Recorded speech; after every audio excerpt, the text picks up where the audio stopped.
Danny and Input cruising through the airwaves. Transformers knowledge blast that never caves. Reviews so sharp they'll cut through steel. In the podcast world, they're the real deal. Jumping in the deep end, swimming with the best. Danny's got the info and she never needs to rest. Input's got the passion like a roaring jet. Together they make a mark you won't forget. Dynamic duo, never gonna quit. Taking over airwaves, super lit. Transformers podcast bringing the heat. Every single episode can't be beat. Ta-da! Hello. How's it going? How's it going, everyone in chat? Oracle's here. Big M Input, of course. How's it going? That's right. That's right. It's Daniel me. It's me. It's that N-PUT, and I'm mobbing once again with Danny Double D. And this is episode 4. We're gonna keep the conversation free as you listen to me. I don't know how to end that, so I'm just gonna end it. Listen to me. I'll spit something free. I'm a G. Okay. Hello, Tracy. Hello, Daniel Rocha. Or how do you say that, Rocha? Sorry. I don't know. I think it can go either way, maybe, right? Yeah, welcome everyone. Episode 4. Thanks for supporting these. They've been doing really well on my channel and Input, so thank you so much. Yeah, absolutely. So Danny, what are we talking about tonight? We're going to get into the weeds here a little bit. We're not going to get too deep into the weeds with the Transformers fandom and all of the angst and the anger and the outrage and everything else that possibly comes from the fandom. But what we will be talking about, we're going to get a little bit into the weeds, and we're going to be talking about the Simon Furman controversy with the entire Arcee situation. And we're going to dig a little bit into the past with the UK feminist groups a little bit. We're not going to dive completely into that. I just feel like we have to touch on that to get to the other part, if that makes sense, right? Yeah. So yeah, once again, welcome in everybody. This is episode 4 of the State of the Transformers Fandom podcast. See, I got it this time. You did it. It's one. Last 3 episodes, I was like, oh yeah, this is a show that's called a show. I don't know. I know. I was saying show too, but yeah, I mean, it is like we hit them hard. It is like a podcast at the end of the day. It is a show as well, but right. And if you guys are here and you guys are enjoying it, man, appreciate it. And yeah, thanks for giving us your time, whether you're listening to this on your drive home, on your way home from work, or you're listening to it in the manana on your way into work to cuss your boss out to quit. So basically, we're going to be talking about if the outrage and all that stuff was justified against Simon Furman. And really, this is one of those topics that I know a lot of people were heated about when it was happening. You know, people pick sides and everything else, but hindsight is always 2020. This whole Twitter feud and everything else happened, 2015, maybe 16, something like that. Oh, yeah, around that time. I think it was 2008 actually when I looked it up. Oh, was it? So, like, we were in a different world then, player. Yeah, that's for sure. 2008, I loved to hate back then, so. Yeah, yeah, no, it was a different vibe. So this coming in obviously had a whole bunch of different reactions from then and now. I think that plays into the whole thing, is looking at it from when it came out to how it plays in the climate today, right? Yeah, I can see that, yeah. I think, like, because if you look at his, the UK thing, like there's a story. He's famously, I don't want to say, he's famously had problems with Arcee, not in terms of like writing Arcee, but just like there's always been like some type of controversy or whatever, and when he was writing her in the UK and everything, there was that feminist organization that basically didn't like the way that he was writing her and kind of went after him. And, he basically in the comics told Arcee for, his entire organization or whatever to go F themselves. Yeah. And and the people didn't like that, you know, but you know, and I think as far as like back then goes, you know, we're talking like 92 in that time frame, Mhm. right?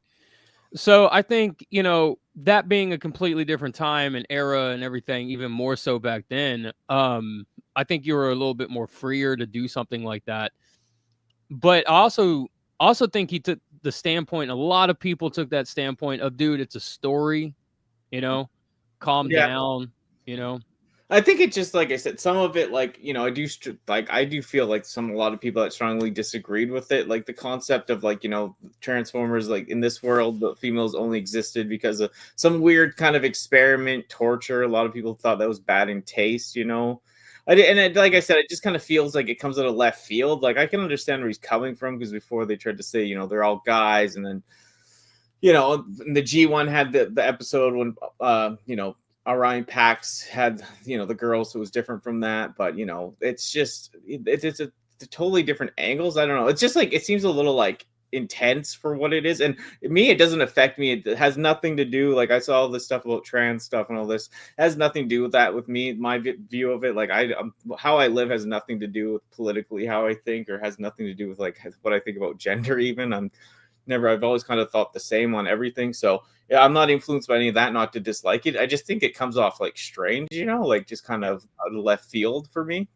Like Arcee and that whole thing comes out of Yeah. left field, or like the No, anger. just like, the RC thing, like the torture part, making kind of forced feminization. Like I saw all these people outraged. It doesn't outrage me at all. It just, to me, it seems like it comes on strong or like out of left field. Like what? Like I kind of like that new figure that's coming out. What's her name? The Prime figure, like how she made all the female primes are females in Transformers. I kind of like that more, just Okay. as an overall arc. But see, Right. for me, you just introduced me to this like a week or two ago. I did skim through some of the online comic stuff I could find, and I'd read a lot on, of course, the dumpster fire Reddit and all that. But for me, it's just new to take on. It's just what I mean. It just comes on strong. It's back then though. That's what I was saying. Like the timing before, I could see it like yeah, it's just different. But now people, it just kind of hits differently, I'd say. Yeah, because when I was reading it when it was coming out, I was kind of thinking like, oh man, this is, like this is kind of crazy, right? Mhm. Like it was Yeah. a really interesting, to me, it was interesting way to kind of to handle it. And you have this very popular cult character in the Transformers world, right? And you're essentially breaking her down to the sum of her parts to rebuild her back up in whatever image in that regard, Mhm. right? Mhm. And I thought that was like an interesting take, I guess you could say, maybe on doing something like that. So and then when, gosh man, I don't know, it was like maybe 2 years or so after the fact, Mhm. I really found out about like all the anger and outrage towards all that. And to me it was like, he's just trying to, for me it was just like, okay, he's just trying to tell a story here.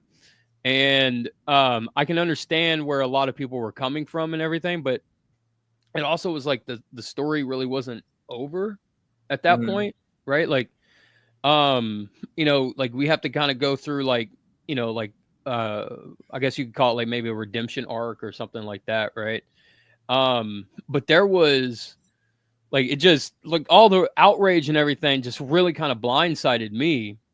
Because like I said, I was like, when I read a comic, I'm in my own little world, right? So like if I really enjoy that book, I don't think that there's no, I kind of think like it's, like everybody's kind of enjoying it, right?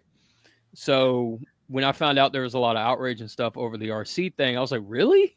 Like, like, Yeah. oh, okay, I guess. And then finding out about all the outrage or like the reasons why it was there and stuff, I was kind of like, oh, okay. And just like I said, just kind of all blindsided me, Yeah.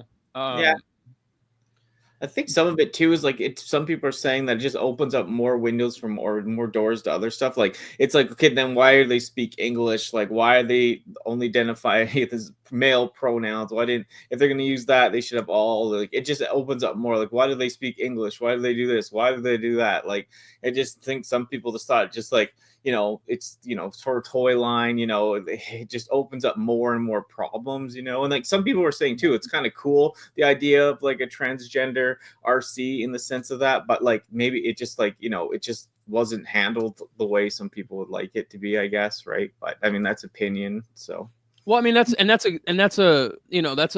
interesting or like fascinating way to look at it too, is like,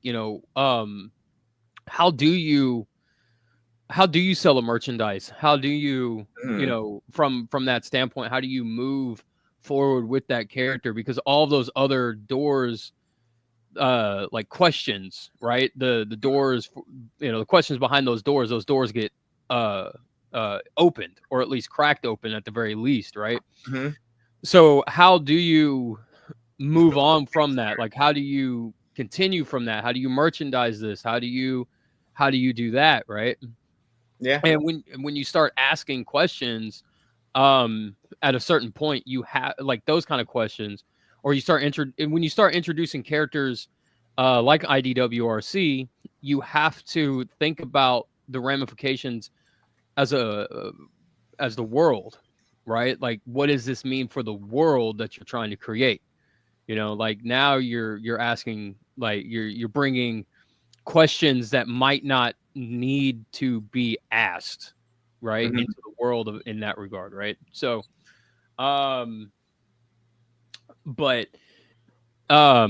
it's a very interesting way from like a real world, I guess, like corporate standpoint, like, in one hand, Simon Furman did in a very real world way kill Arcee, right? Yeah.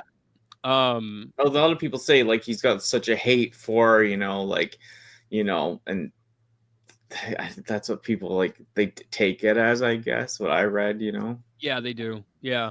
And it's interesting. Like I said, I'm very open to it all. I don't mind just stories in general. I just think some of it like distasteful in the sense of some part of it, but I mean, I don't care. Like, it doesn't offend me or upset me in any way. It's just interesting. It's just like I said, I think it's just a little, for me, dated in the sense of like what I've gone through. If I read this in like 2000, like 8, I hate women to begin with, so I would have been laughing, right? But it's just different. You know what I mean? I still hate them, but no, but you know what I mean. I love my family, I love my friends, but I just being so silly. But it just hits differently than then and now, right? And yeah, just people are trying to explore different ideas. They just took it as very like, what I'm seeing is just very hateful. They thought like, and I think like, didn't Bob what's his name? Bob Budiansky. Yeah, didn't he? I think he said something like Ironhide was supposed to be a female back in the day too, right? But that never happened. I don't know. Well, it was supposed to be Ratchet was supposed to be a female, because yeah, it was Ratchet. based on Nurse Ratchet from One Flew Over the Cuckoo's Nest. Okay, yeah. So I know. I think someone commented on that when I was reading too, and they're like, Bob did that with the what's his name? Simon would have just killed her right away. Right. Yeah. But no, it's interesting. Like, yeah, it is what it is at this point, right? Yeah. And it kind of sets the groundwork. Like it kind of sets the groundwork too. Like on the other side too, it sets the groundwork for kind of writers not being able to, I guess, like tell the story, like a story that they want to tell. Now they got to kind of walk like on eggshells, so to speak, right? When it doesn't matter what story they want to tell, right? Yeah, they kind of yeah. Go ahead. Yeah, sorry. They kind of have to walk on eggshells. But I do feel like the saving grace. I appreciate that, Tracy. I think the one saving grace from all this, right, is that it kind of made the Transformers fandom kind of like a safe space for really anybody and everybody, right? Like it doesn't matter your race, your color, your creed, anything. It doesn't matter, right? That kind of created, because of the pushback and the, oh hell no, we ain't dealing with that nonsense, right? Like, it it opened up and it created, like I said, it created a safe space, like a safe community, I guess you could say, like a very open and very welcoming kind of atmosphere for the community, right?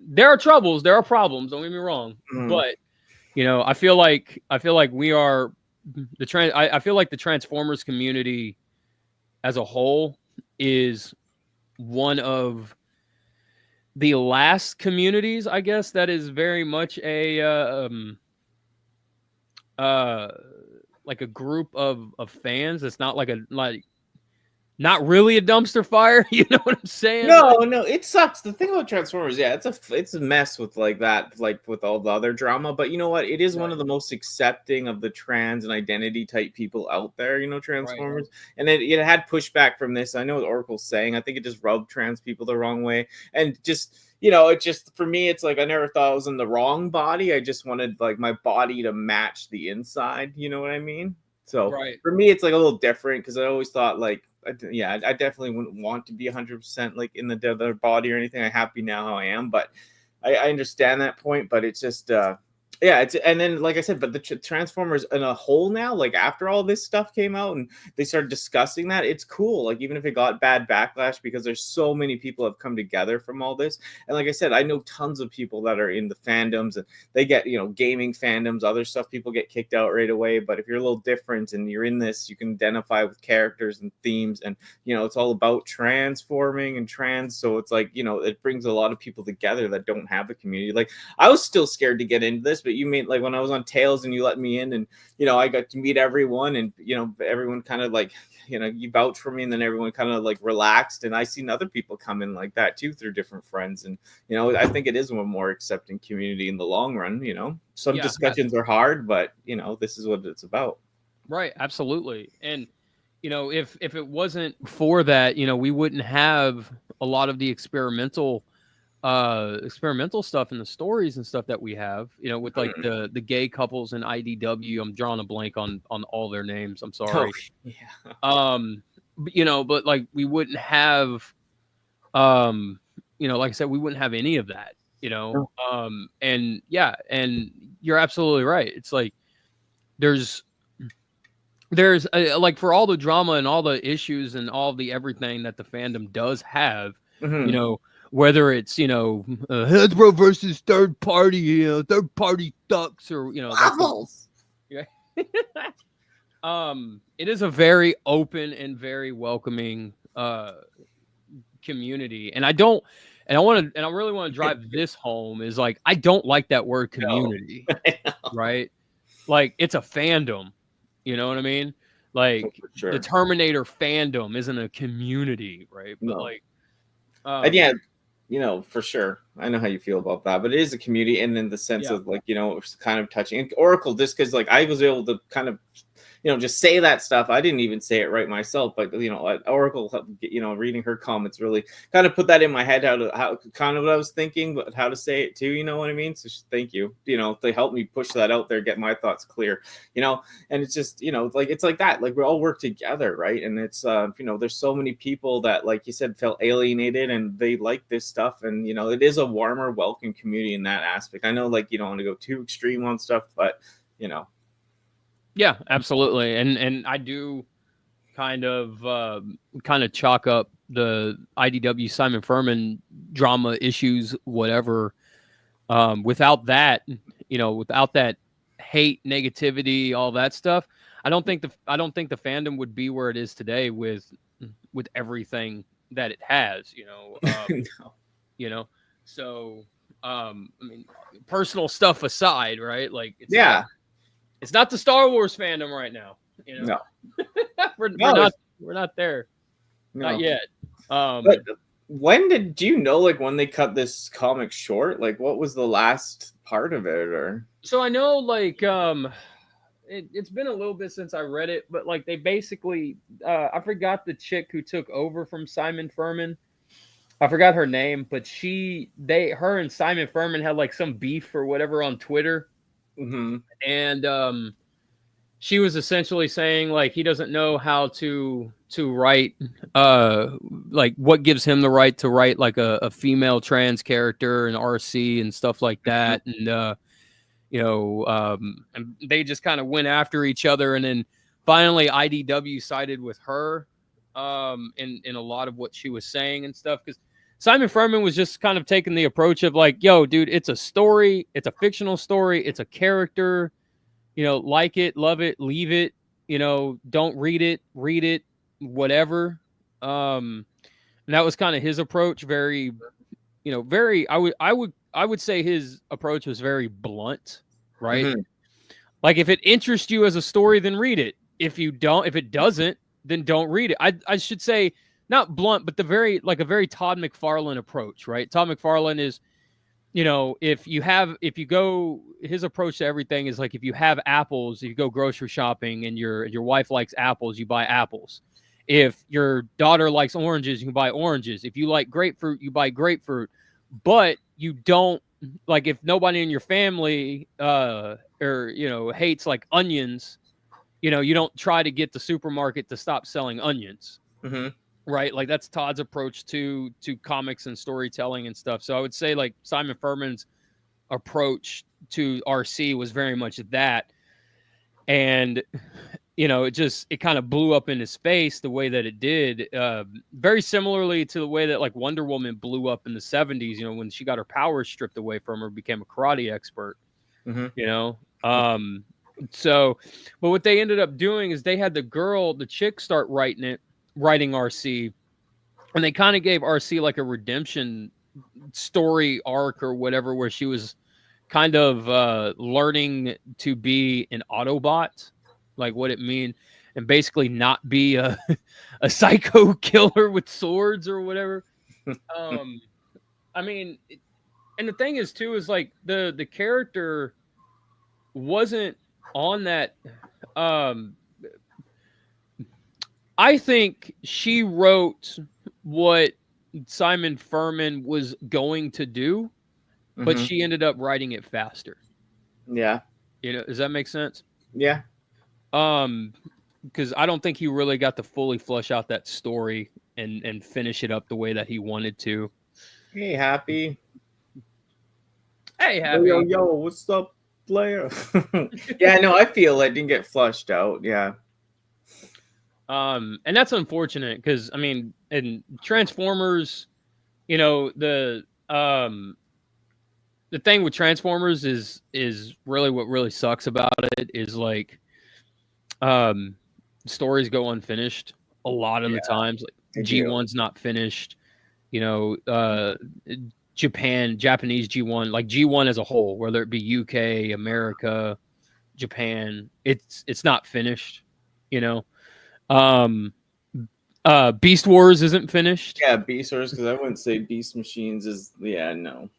Yeah, like even the continuation of it, like into the BotCon books, the comic books. Yeah, yeah. Like sure. Transformers Universe only had 3 issues and it ends on a cliffhanger. So it's like, okay. And that's that's Beast Wars is G1, but like that's the end of Beast Wars is on a cliffhanger. Like what happens to Optimus Primal? The world may never know, Yeah, it could be. But the thing is, like, you do like to see some of it go, you know what I mean, continued on. Yeah. Sure. Just for the just for whatever. Like if they redid a Beast Wars season with real episodes, real writing, that'd be amazing. Like it's like better graphics. I mean, the old graphics don't bother me, but it'd just be a step differently, And I think too, the if you're gonna tell, I mean, you have so many different mediums now to tell the stories. You've got we got comics. We saw with the Beast Wars 2019 or 2020, whatever comic, whatever year that was. That didn't get finished. I don't think IDW 2.0 got finished, which but there's so many different mediums out there now that you could tell these stories and pick up from and stuff like that. And case in point, IDW did it with their G.I. Joe. They picked up the 80s Marvel comics. I don't remember what it's called, like G.I. Joe Classic or something like that, right? they were able to pick up. So you can do it. It's Sure. just a matter of doing it. Doing it right. And like I said, this story, like I said, I read a lot on people what they thought in the sense of like, they really don't like it. And I saw some trans people freaking out. And it's all good though. Like I said, it just opens the conversation for like so much more, So it is a catalyst for a lot of that gender stuff in there. I mean, they try to cover it here and there, but it just actually like, it is, if it was kind of burning people the wrong way at the beginning, like it's opened so many doors for a lot more stuff to come, right? Yeah, absolutely. And it's a matter of like, at that point, you're shaping the world that you're writing, right? So like you have to start asking the question of, is this the world that you're trying to shape? And if it's not, then you're going to have to do a hard right turn, into something else, right? And if you end up doing that, then that hurts the story that you're attempting to tell too, because then at the end of the day, the story that you just told doesn't fit in the world that you created, right? Hey, Rico Red Star. Hey, Rico. It's gonna have him on Danny and Friends maybe next Thursday. So trying to get some other people there too. You're always welcome to join input. Just don't take over the whole show. That's what I do, baby. I know. That's what I do. I don't shut up. I know. It's gonna keep you in that pocket, but I'm playing. But yeah, no, you're always welcome. I'll let you All right, know. I'm gonna go on mute right now for the next 5 minutes. I'm gonna No. I need you to talk here. No! Please come. What the fuck is that? That is the most adorable thing I've You know ever what it seen. says? You know how disturbing this toy is? It says twist my ears. And you're supposed to go like this. But like that's not good to teach a kid. Twist an animal. I like you too.